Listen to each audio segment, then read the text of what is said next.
I was sitting in the doctor's waiting room when my phone rang. On the screen, I saw it was my daughter, Angela, my only child. The moment I heard her voice, something felt wrong. Her tone was cold, distant. She told me they were leaving for a trip to Europe the next day. She added that she had already sold my beach house and my car because they needed the money. Then, without another word, she hung up. For a moment, I just sat there, stunned. 45 years of raising her, of sacrificing everything for her. And in the end, she discarded me like I was nothing. But instead of crying, I took a deep breath and smiled. Because there was something Angela didn't know. My name is Antonia Brooks. I'm 71 years old. And until that call, I thought I knew my daughter. 6 months earlier, my husband Robert had passed away from a sudden heart attack. We were having breakfast together, like we had every morning for 45 years. That day, he poured me coffee with cream, handed me toast, and kissed my forehead with his usual words. "Good morning, my love." Those were the last words I ever heard from him. After he was gone, Angela became more involved in my life, or at least, that's what I believed. She visited 3 times a week. She helped with the funeral arrangements and came along when I needed groceries. She even suggested I see a doctor for a full checkup. She told me I had to take better care of myself now that I was alone. I thought her smile was love, but now I realized it was convenience. That beach house she sold. It wasn't just property. Robert and I bought it when Angela was 15, after years of hard work and sacrifice. Every summer we spent there, celebrating birthdays, Christmases, and family gatherings. Angela brought her boyfriends, then later her husband Edward. I cooked, I cleaned, I did the laundry. It was our family tradition. I never imagined she would see all of it as nothing more than money. And the car, Robert's old Ford pickup. He cared for it like it was part of the family. Every Sunday, he washed it, changed the oil, and parked it in the same shaded spot. Angela knew what it meant to me. It was the last piece of him I had left. His scent still lingered on the seats. So when Angela hung up that day, I sat there on that hard green chair, surrounded by 6 strangers. And for the first time in months, I didn't cry. Instead, I felt something new, a strange calm, because I remembered something I had pushed to the back of my mind. Just 3 days before Robert died, he handed me a manila envelope. He told me to keep it in my dresser drawer and open it only when I felt ready. In the chaos of grief and funeral plans, I had forgotten about it, but it was still there, waiting for me. The nurse called my name, and I went in to see the doctor. He examined me and said my health was good for my age, that I only needed more rest and better meals. I smiled politely, but my thoughts were far away. I was thinking about that envelope, about the chill in Angela's voice, about Edward, who had always disliked me and treated me as if I were a burden. When I left the office, I walked slowly to the bus stop. I no longer had a car, at least according to Angela, but as I stood there waiting, I couldn't help but smile again. There was something almost ironic about it all. Angela believed she had stripped me of everything, but she had no idea Robert had always been a man who thought ahead. When the bus pulled up, I climbed aboard and sat by the window. The city passed by in fragments. Rows of houses, crowded shops, people rushing through their own troubles, carrying secrets of their own, and I had mine, waiting for me at home. As soon as I stepped inside the house, I went straight to my bedroom. I opened the dresser drawer, and there it was, the manila envelope, exactly where Robert had told me to keep it. My hands shook as I picked it up, feeling the weight of papers inside. His neat handwriting spelled my name across the front.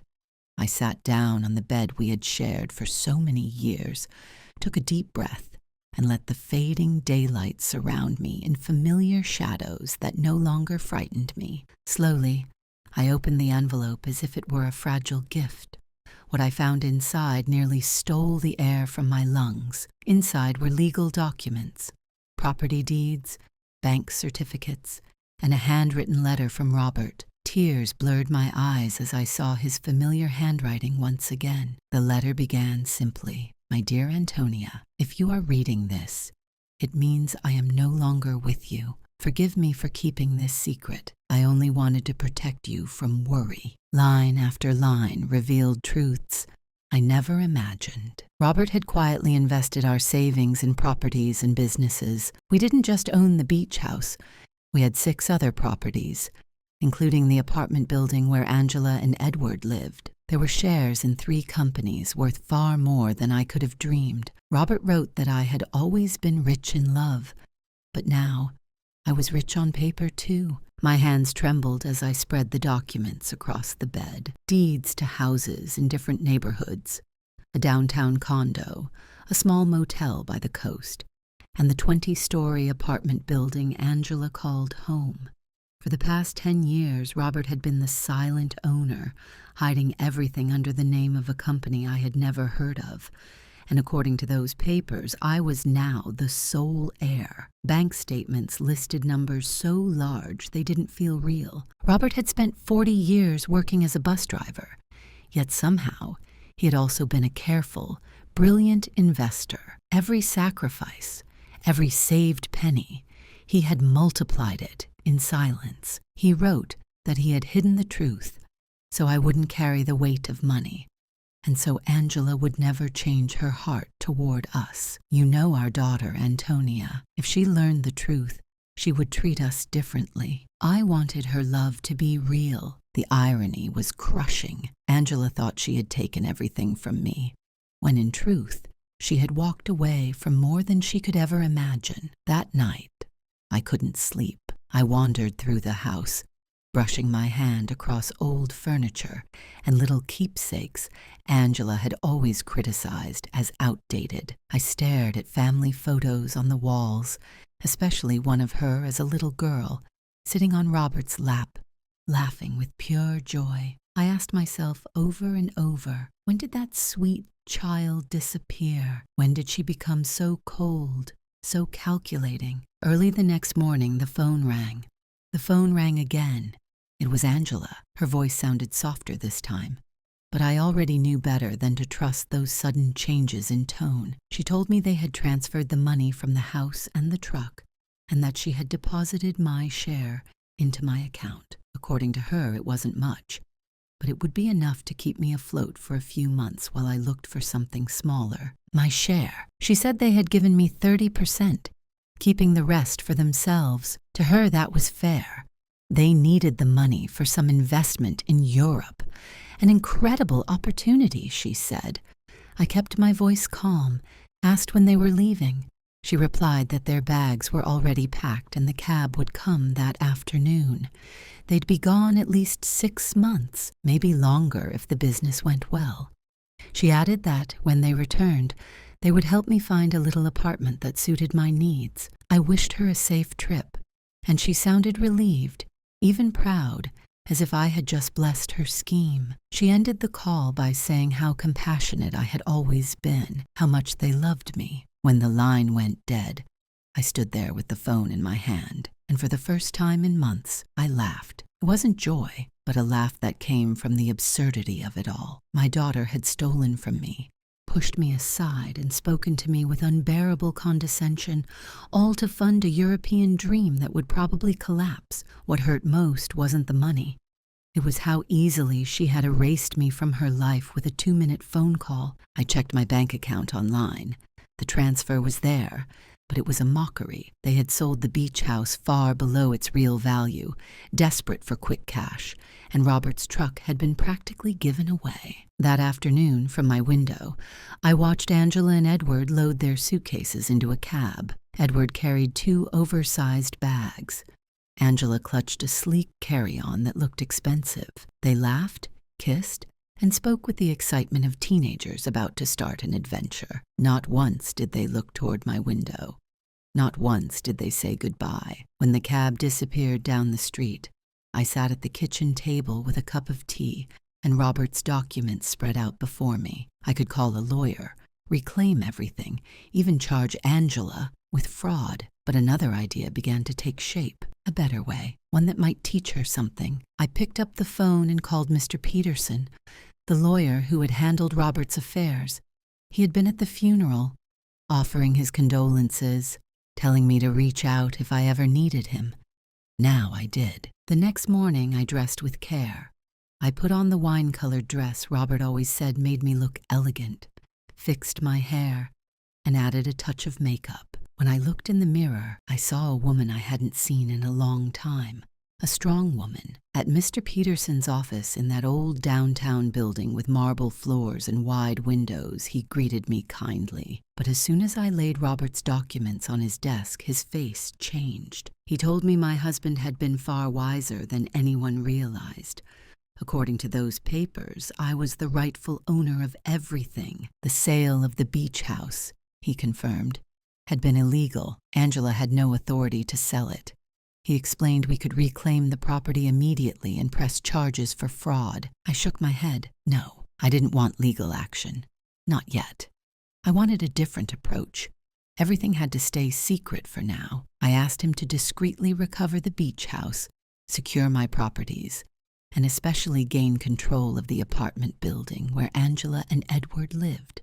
He studied me for a moment, then nodded. It would take time, he said, but it was completely possible. When I left his office, I felt as though I had woken up from a long, heavy dream. The city bustled around me as if nothing had changed.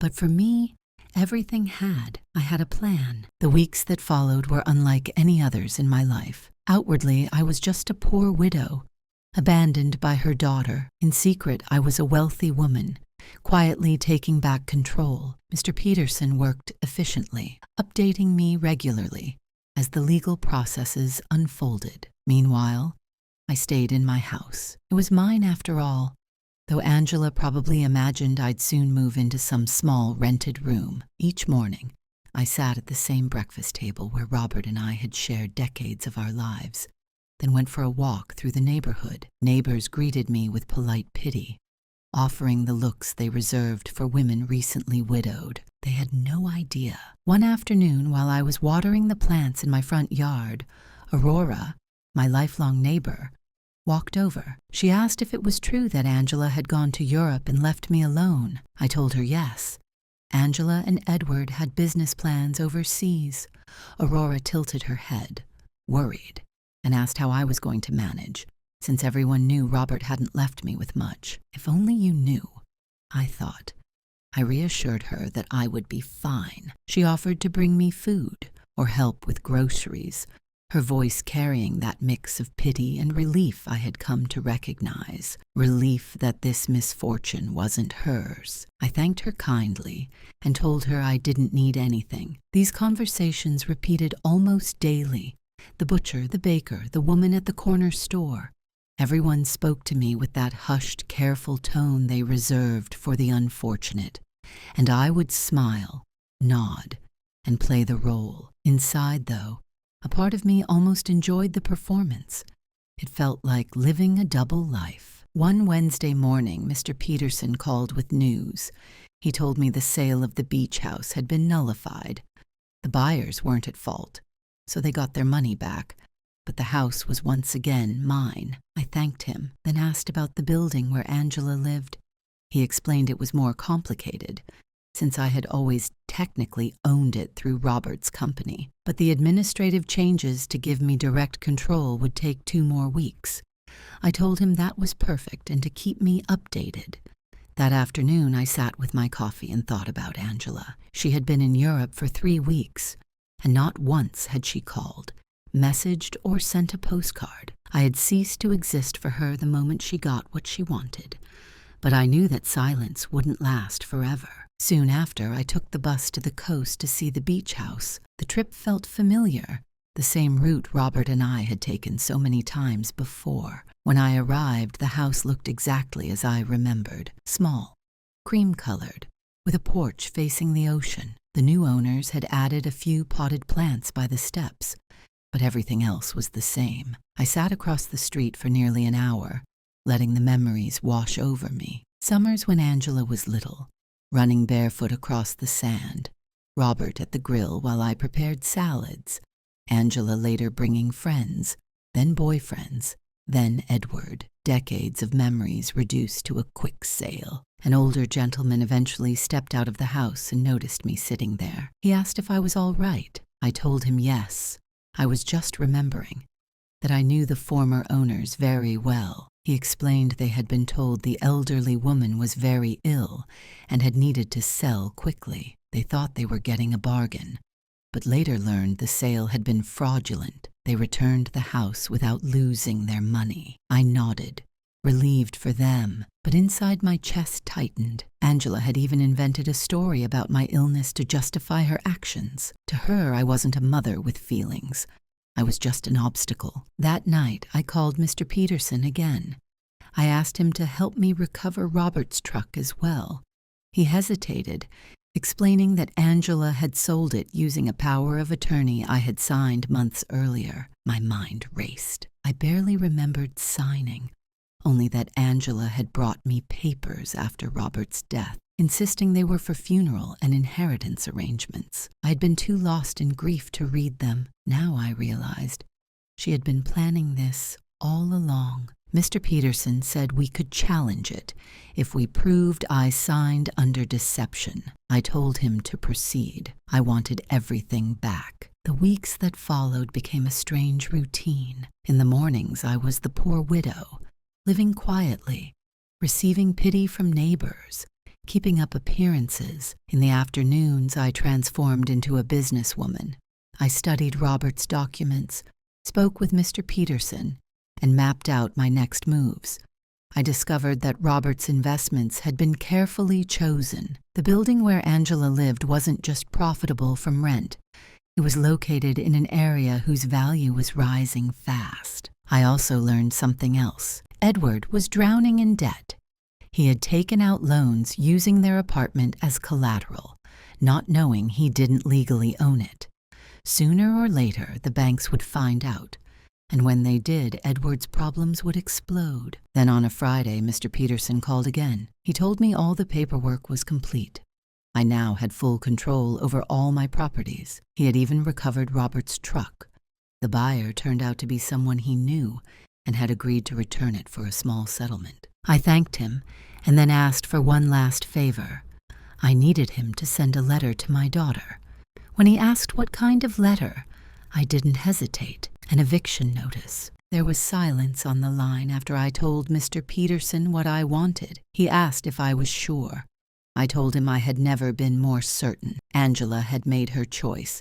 Now she would discover just how important I really was. He offered to send the letter to Europe, but I told him to wait. I had a feeling she would be back sooner than expected. That same afternoon, Aurora rushed over with fresh neighborhood gossip. She said Edward was in trouble with the bank. He had taken out loans using their apartment as collateral, only for investigators to discover he wasn't the legal owner. Angela, it seemed, hadn't known any of this. Now word was spreading that she would have to return home to deal with the mess. Aurora leaned closer, lowering her voice. Apparently, there had never been a business opportunity in Europe. Edward had lied. He only wanted to escape his debts. Perfect. Everything was falling into place. Angela had sacrificed me for Edward, and now she was learning who he truly was. That night, I sat on the porch with a cup of tea looking up at the stars. Robert used to tell me they were the souls of people who had lived full lives, shining down to watch over their families. If that was true, then he was up there, guiding me still. I whispered my thanks to him. The next morning, Mr. Peterson called early. Angela had returned to the country, alone. Edward had stayed behind after what rumors described as a violent argument. Peterson said he would deliver the letter that day. 30 days to vacate. As the law required, he hesitated, asking again if I was certain. I reminded him my daughter had thrown me out of my own home with a 2-minute phone call. Now she would learn that every action had a consequence. That night, I couldn't sleep. I kept picturing Angela's reaction when she opened the notice. First confusion, then disbelief, then fear. She might think it was a scam, but the moment she checked, she would see everything was legitimate. The phone rang at 8 the next morning. It was Angela, and her voice was frantic. She said she had received a strange letter, one telling her she had 30 days to leave her apartment. She insisted it had to be a mistake. I played my role. I told her I had never heard of the company listed on the papers, Robert Investments, Incorporated. The name alone nearly brought tears to my eyes. Robert had even used his own name for the company. Angela begged me for help. She admitted Edward had abandoned her in Europe for another woman. She had returned with nothing but a suitcase and despair. Now she had no one else to turn to but me. The irony was almost too much to bear. After discarding me for a man who was never worthy, she now remembered she had a mother. I told her to come over whenever she wished. After hanging up, I stood in front of the mirror. For this meeting, I needed to look exactly as she expected. Weak, harmless, resigned. I put on my plain gray dress, tied my hair back into a bun, and practiced the expression of a worried but forgiving mother. By the time Angela arrived an hour later, I was ready. The moment I opened the door, I almost didn't recognize her. She had lost weight, her face pale and drawn. Her clothes, once immaculate, were now wrinkled. Dark circles framed her red, swollen eyes. For a moment, she looked as if she wanted to embrace me. Then she stopped herself, remembering the way she had left things between us. I opened the door with a gentle smile. "Come in, honey. Do you want some coffee?" She nodded and sat at the kitchen table, the same spot where, weeks earlier, I had read Robert's documents and discovered the truth. In that chair, Angela looked small, lost, almost like a child again. She started apologizing immediately. Her voice shook as she admitted she had treated me terribly, said things she regretted, and now she had no one left. I told her it was in the past, but she insisted it wasn't. Then the truth about Edward spilled out. He had run off with a 25-year-old hotel waitress in Paris. There had never been a business venture in Europe. He had only wanted to escape his debts and live off the money from the sale of my house. Angela explained the debts were enormous. Edward had been taking out loans for years, using their apartment as collateral, and now the banks were coming after her as well, because she was his wife. On top of that, she had received the eviction notice. Her voice broke as she confessed she had no money, no job, no place to live. Tears streamed down her face, real tears of desperation. For a moment, my heart softened. I wanted to reach out, hug her, tell her everything would be all right. But then I remembered the coldness of her voice the day she had called me from the doctor's office, the ease with which she had discarded me. My arms stayed at my sides. She said she didn't even have money for a lawyer. Edward had taken what was left when he ran away. She hesitated, then asked the question I had been waiting for, if she could stay with me, just for a while, until she found a job in a small place of her own. I kept my voice warm and steady. "Of course, honey. This will always be your home." Angela looked stunned. She hadn't expected it to be so easy. She asked if I really meant it after everything that had happened. "You're my daughter, Angela," I said. "I will never change." She got up and hugged me. It was a desperate embrace, like someone drowning and clinging to the only thing left. I hugged her back, but not with the unconditional love of before. This time, my arms held calculation and strategy. She promised she would find a job soon and not be a burden. I told her to rest for now. Later that afternoon, she went back to the apartment to collect her remaining things. I stayed in the kitchen, thinking how perfectly everything had unfolded. Angela had come to me exactly as I had planned, broken, desperate, and unaware. Letting her move back in gave me the perfect chance for the next phase. I would let her feel safe, believe she had found refuge, and then teach her the difference between being poor by choice and being poor by consequence. That night, I called Mr. Peterson. I asked him to investigate Edward's debts, to find out exactly how much he owed, to whom, and what legal options existed to separate Angela from his obligations. I made it clear it had to remain a secret. He agreed. When he asked about my plan, I answered simply, "I'm going to save my daughter, but first, she has to understand what it really means to hit rock bottom." After I hung up, I poured a glass of the wine Robert had saved for special occasions. It had been a long time since I'd had a reason to open it. The game had begun, and for the first time in months, the good cards were in my hand. Angela moved into my house the next day with 2 suitcases and a cardboard box, the last remnants of her old life. I watched her unpack in her old bedroom, humiliation showing in every movement. She had gone from a luxury condo to the same small room she had slept in as a teenager. "Mom, I found this in the apartment," she said, holding out a manila envelope. "It was among Edward's things. It has your name on it." My heart sped up, but I kept my expression neutral. Indeed, it was my name in Robert's handwriting. But this envelope was smaller and newer than the first one. Angela guessed Edward had found it among her father's papers and forgotten to give it to me. I said it was possible and asked to see it. Inside was a short letter and a small key. Robert had written, "Antonia, if you are reading this after having received the main envelope, it means our daughter is going through a difficult time. This key opens a safety deposit box at the Central Bank, downtown branch, number 247. There is something there that can help you help her, but use it wisely." Angela read over my shoulder. A safety deposit box? Dad had one? I had no idea I lied, saying I didn't either. She urged me to go check what was inside. Maybe documents. Maybe something valuable to help her out of her situation. I let the desperation in her voice hang in the air. She was clinging to any shred of hope. After a careful pause, I agreed. "Okay, we can go tomorrow." That night, Angela and I sat down for dinner together for the first time in months. She had cooked, trying to be useful, but the food tasted of guilt and desperation. Between bites, she shared more about what had happened in Europe. Each revelation was worse than the last. Edward hadn't just lied about the business. He had lied about everything.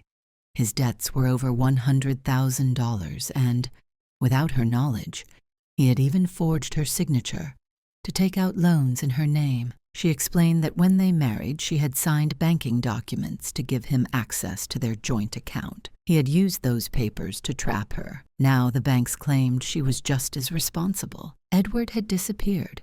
His phone disconnected, no emails answered, as if he had vanished completely. In a way, I almost felt grateful. Edward had abandoned her the same way she had abandoned me. He had left her broken, betrayed, and alone. Angela cried, saying she thought he loved her, that she believed they were building a future together. She called herself stupid for not seeing who he really was. I held back from saying what I wanted, that I had seen through him from the beginning. Instead, I kept my facade. Love can be blinding, honey. Don't blame yourself. But she did. She said she hadn't only ruined her own life, she had ruined mine too. She admitted she had taken my home, my truck, my things, all to give to a man who abandoned her without hesitation. Now, she said, we were 2 poor women trying to survive. I nodded quietly, though inside I almost smiled. If only she knew that at that very moment I had more money than she could imagine. The next morning, we went to the bank with the small envelope Robert had left behind. Angela was restless, full of nervous hope, while I played the role of the confused widow who knew little about finance. The clerk verified my ID, then unlocked box number 247. Inside was a velvet pouch filled with jewelry, rings, necklaces, bracelets, earrings. Some I recognized as family heirlooms, others I had never seen before. There was also a letter from Robert, listing the origin of each piece and its approximate value. Angela gasped. She said the collection must be worth a fortune. According to Robert's note, the jewels were valued at around $200,000, a significant amount, though compared to the rest of Robert's hidden fortune, it felt small. To me, it was like finding loose change under a sofa when you already had millions in the bank. Angela, however, saw salvation. She spread the jewels out on our kitchen table, examining them one by one, already calculating which to sell. She insisted this money could pay off part of Edward's debts. She didn't see the irony, that even now her first instinct was to use Robert's inheritance to clean up after the man who had ruined her life. I reminded her to think carefully. Once the jewels were gone, they would be gone forever. But Angela was desperate. She argued she had no other option. No employer would hire her with lawsuits and banks chasing her. Within days, she had sold most of the pieces for $180,000. She admitted it was less than she expected, but enough to pay the most urgent debts and avoid foreclosure. She showed me the advice she had received from a free financial counselor at the bank: prioritize debts tied to collateral, because those were the ones that could take property or lead to immediate seizure. I watched her work late into the night, sorting documents, learning about obligations, planning carefully. The woman who had once sold my things without hesitation was now forced to consider every detail. The suffering had made her more responsible, but it had also made her fragile. That evening, as Angela spread bills and paperwork across the table, the phone rang. It was Mr. Peterson. His voice was heavy. He told me he had completed the investigation into Edward's debts. The situation was worse than either of us imagined. Edward owed more than $200,000 to banks and private lenders. Some of the loans carried forged documents with Angela's signature, which made her legally responsible. I asked if there was any way out. Peterson said it would be complicated. If we could prove she hadn't known, maybe some of the debts could be removed. But the legal battle would be long and expensive. A good lawyer alone would cost at least $50,000, and even then, there were no guarantees. I asked Mr. Peterson what would happen if Angela simply paid the debts herself. He admitted that would be the quickest way out, but he doubted she had the means. I told him to prepare all the paperwork to clear my daughter of the obligations, but not to reveal anything to her. I would protect Angela, yes, but in my own way and on my own terms. When I hung up, I found her in the living room, staring at the jewels spread out on the table. Her face carried the look of a child who had broken her favorite toy and didn't know how to fix it. She whispered that her father would be disappointed in her. She said Robert had raised her to be responsible, to value family, and she had done the opposite, abandoned her mother for a man who betrayed her, sold family memories for cash, and ruined everything Robert had built. For the first time since her return, I heard genuine remorse, not just regret for the consequences, but true recognition of her mistakes. I told her people make mistakes, and the important part was learning from them. Angela asked how she could possibly learn from something like this, how she could repair the damage she had done. I didn't answer directly. She wasn't ready yet. She still had to fall a little further. Over the next days, Angela sold more pieces of jewelry: Robert's engagement ring, her grandmother's necklace. She researched, negotiated, and bargained at jewelry stores. It broke my heart to watch her reduce decades of family history to quick transactions, but it was necessary. Eventually, she brought home $180,000, less than expected, but enough to keep the banks at bay for a while. She admitted she feared losing this house too, not knowing it was mine all along. The irony was sharp. She was using Robert's jewels to pay the debts of the man who had abandoned her, while living under the roof of the mother she had betrayed. She sought advice from a free financial counselor at the bank, who told her to prioritize debts tied to collateral. I saw how much she had changed, no longer reckless but cautious and deliberate. Suffering had made her careful. That night, while she sorted through bills, Mr. Peterson called again. His tone was serious, but carried hope. They had found Edward in Paris. He was attempting to secure residency through a sham marriage with the young waitress Angela had mentioned. But more importantly, there was proof. Documents Edward had falsified with Angela's signature, showing clear intent to defraud and flee. With this evidence, we could prove fraud and coercion. Angela could be freed from every debt. It was exactly what I needed. I told Mr. Peterson to begin the legal process immediately, but to keep it a secret until everything was finalized. No false hope.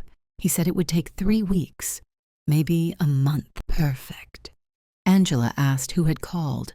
I told her it was someone asking about our neighbor. Lying came easily now. Each day, I grew more comfortable in this double life. The poor, abandoned mother she thought I was, and the wealthy woman secretly orchestrating her salvation. Over the next 2 weeks, I watched Angela face struggles she had never imagined. She learned to stretch her money, negotiate with creditors, and survive job rejections because of her ruined credit. Eventually, she accepted a part-time cleaning job at night. Seeing her prepare to scrub offices after a lifetime of comfort hurt me deeply, but I was also proud. She was finally facing life without expecting anyone else to fix it. She told me she couldn't keep being a burden, that she owed me for letting her stay in my home. I reassured her, but her words showed me something had shifted. Humility, gratitude, lessons she had once refused to learn. One evening, while Angela was at work, Aurora came to visit. We sat in the kitchen with tea, surrounded by family photos.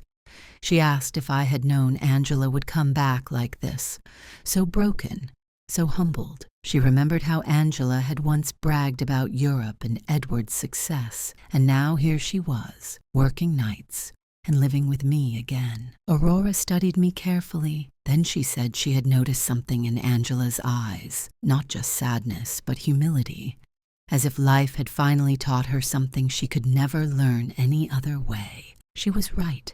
Angela was changing, slowly, painfully, but truly. Aurora's words lingered with me long after our conversation. She reminded me that not every mother would have done what I was doing, taking in a daughter who had betrayed her. If only she knew the whole truth, that I held the power to solve every one of Angela's problems, yet chose to let her suffer long enough to learn the full lesson. When I asked Aurora if she thought I was doing the right thing, she said something that struck deep. Angela needed to value me not only as the mother who rescued her, but as the strong woman who had built a life with Robert for 45 years. Respect, not just need. That was the heart of my plan. That night, I watched Angela return from her cleaning job, exhausted but carrying herself with a new kind of dignity. She told me the work was hard, but not as bad as she expected. An older co-worker named Mrs. Johnson had shown her how to clean more efficiently. Mrs. Johnson had been doing the job for 20 years, starting after her husband abandoned her with 3 small children. She told Angela it wasn't the life she dreamed of, but it gave her independence and pride. Angela shared how that woman had asked her a blunt question. Was she working there because she had never been given opportunities, or because she had ruined the ones she had? Angela admitted the truth. She had every opportunity, a loving family, a stable home, and an inheritance, and she threw it all away for a man who betrayed her. Mrs. Johnson had laughed and said that at least Angela knew the reason she was there, that honesty already put her ahead of most people. Later, Angela sat at the table with me and confessed that these weeks had been the hardest of her life, but also the most important. She had realized what truly mattered. Not money, not luxury, not impressing others, but having people who loved her unconditionally. She admitted I had every right to hate her, that she had abandoned me, taken what Robert left, and treated me like a burden. I told her I forgave her, but she shook her head. She said she hadn't forgiven herself and wouldn't until she proved she had truly changed. The very next morning, Mr. Peterson called. He told me the legal process was nearly complete, that soon Angela would be freed from Edward's debts. It was time. After weeks of watching her struggle, work, and reflect, the moment had come to reveal the truth. I asked him to arrange a meeting for Friday. I told Angela we were going to see a lawyer who might help with her problems, but I didn't explain further. She was nervous, worried about the cost, but she agreed to go. Friday morning, we arrived at Mr. Peterson's office. Angela wore her best clothes, though they hung loosely on her thinner frame. She looked anxious, bracing herself for more bad news. Mr. Peterson greeted us warmly, then handed her a thick folder. Angela read in silence, her expression shifting from confusion to surprise. The papers showed clear evidence that Edward had forged her signature, that fraud had been committed, and that she was not responsible for his debts. Angela's voice trembled as she asked who had paid for such an investigation, since she had no money. Mr. Peterson looked at me. The moment had arrived. I told her Robert had left me more than she ever knew. When she asked what I meant, Mr. Peterson handed her another folder. This time, the papers revealed everything: property deeds, bank accounts, investment certificates, the hidden fortune Robert had built in silence. Angela flipped through the documents, her face reflecting shock, disbelief, and finally, dawning realization. She whispered that I was the owner of the building where she had lived, that I had multiple properties and investments. I nodded. She stared at me, overwhelmed, and asked how long I had known. I looked at her calmly. "Since the day you called me from the doctor's office." Angela's voice shook as she asked if I had known everything when she came back from Europe, broken and desperate. I told her yes. She asked if I knew I could have solved her problems while she cried night after night. Again, I told her yes. The silence that followed was heavy. Then Angela closed the folders, lifted her eyes to mine, and demanded to know why I had let her suffer when I could have saved her. It was the question I had waited for all along. I told her the truth, that she needed to learn something no one could teach her but life itself. She needed to understand the value of family, respect, and responsibility. When she abandoned me, she didn't just take my possessions. She stripped me of love, dignity, and trust. Her tears came, but this time they were different. Not tears of self-pity, but of real understanding. She admitted she had treated me like garbage, abandoned me when I needed her most. I confirmed it. She whispered that I had saved her anyway.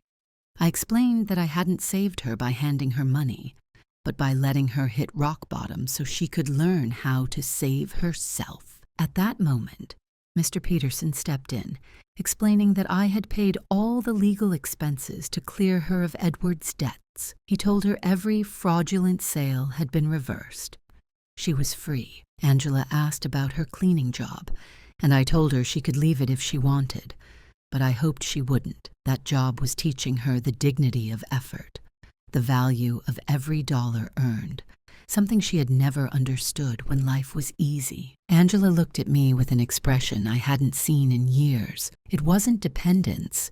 It was respect. She asked if I forgave her. I told her I had forgiven her long ago, but the real question was whether she could forgive herself. She admitted she wasn't sure. I told her mistakes aren't the end.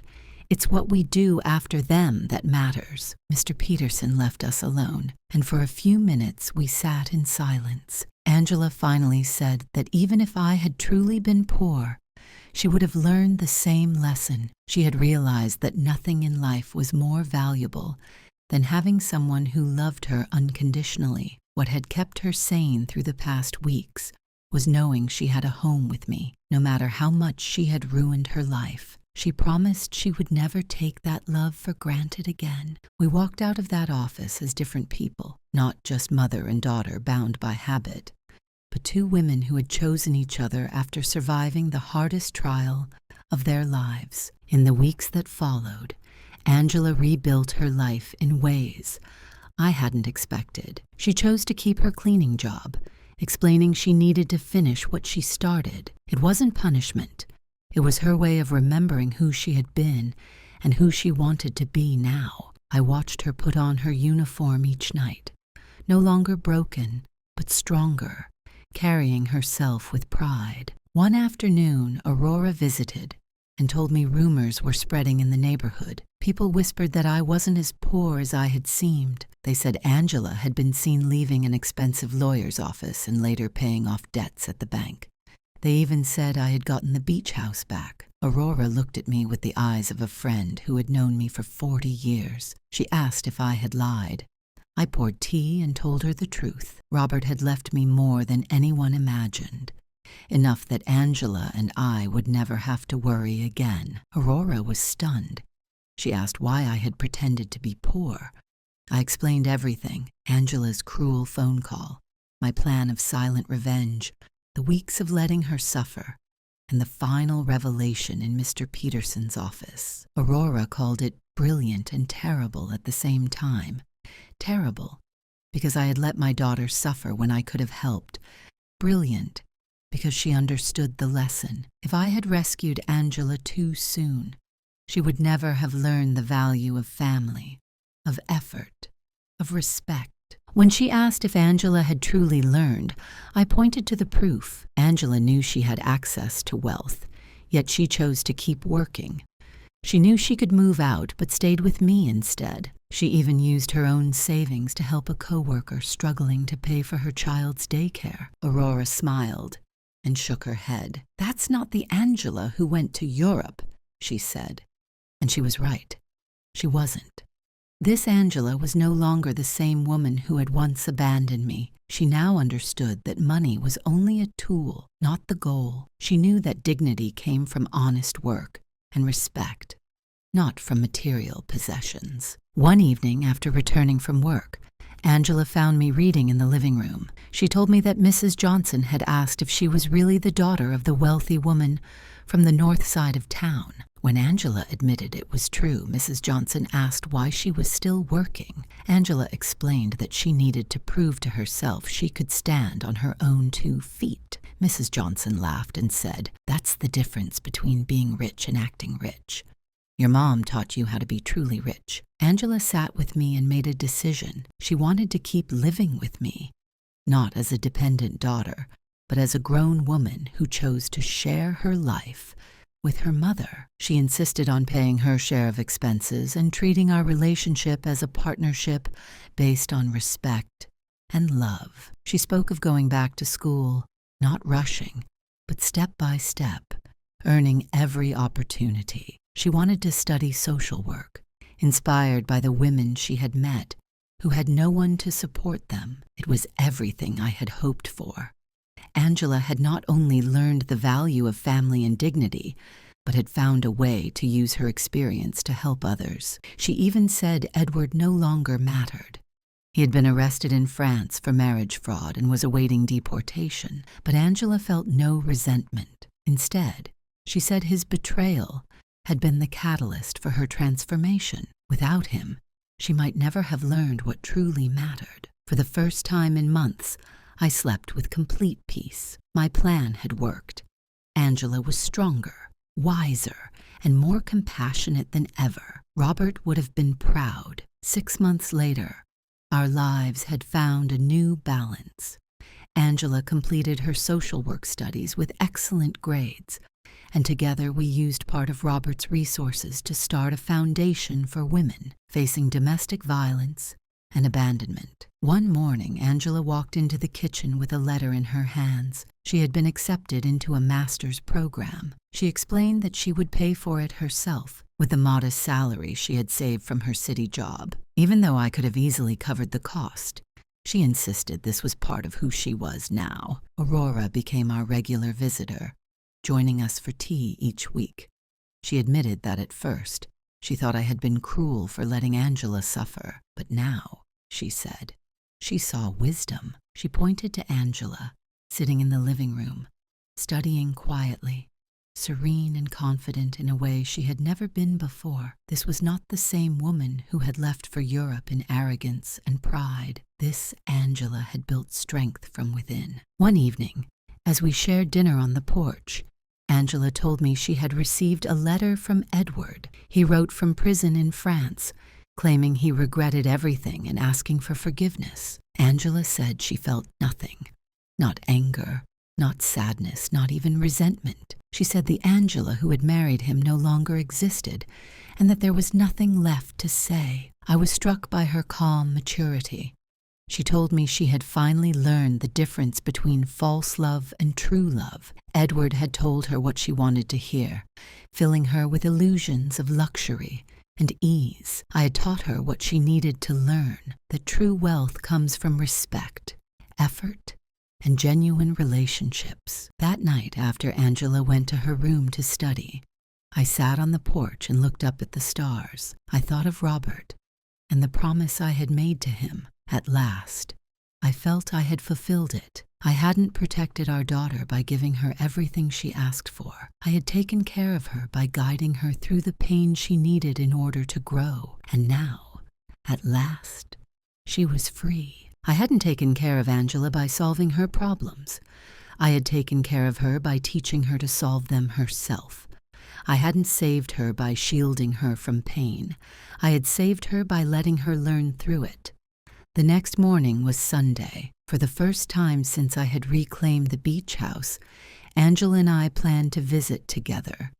She hadn't wanted to go earlier, saying she needed time. As we got into Robert's old truck, I asked if she was ready. She nodded softly. The drive was quiet, but peaceful. When we arrived, Angela hesitated before stepping out, staring at the house where we had spent so many summers. She finally whispered that it looked the same, but she was no longer the same woman who once sold it. Inside, the house was just as Robert and I had always kept it.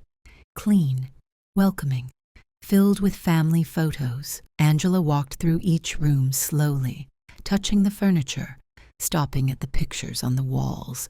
Then she turned to me and said she wanted to apologize, not just for selling the house, but for reducing decades of memories to money. I told her it was forgiven. She sat on the sofa where Robert used to read on Sundays and admitted something that hurt her deeply. When she sold the house, she hadn't felt anything, but now, being inside again, she felt him everywhere. The smell of his coffee, the sound of his laughter, the sight of his glasses on the table. I told her he had always been here, and he was proud of her. We spent the day cooking, cleaning, and repairing small things. It felt like reconnecting, not just with the house, but with everything it represented. As the sun set, we sat together on the porch Robert had built, watching the ocean. Angela looked at me and made a proposal. She wanted to turn the beach house into a shelter for women leaving abusive relationships, a safe place where they could stay while rebuilding their lives. It was perfect. Robert would have loved it. I told her we could use the foundation's resources and that she could oversee the program through her job. She asked if I was sure about turning our sanctuary into something so public. I smiled. The best sanctuaries are the ones we share. That night, we returned home with a new purpose. We weren't just mother and daughter anymore. We were two women who had chosen to build a life together based on respect, love, and a common mission. Before I fell asleep, I spoke silently to Robert. I told him we had done it, that Angela finally understood what truly mattered. And for the first time since his passing, I felt his answer. I always knew you would. You're both stronger than you think. Justice had come, not as revenge, but as education, not as punishment, but as transformation. In the end, we had gained something more valuable than wealth. We had gained a bond that nothing could destroy. And that's the story. Did you like it? From which city are you listening? Let's meet in the comments. If you enjoyed this story, you can support me by sending a super thanks. It really helps me bring more stories like this to you. Thank you so much for your support. I'm looking forward to reading your thoughts. On the screen now, you'll see 2 more true life stories I recommend. There's so much more on the channel, so don't forget to subscribe. See you in the next life story with love and respect.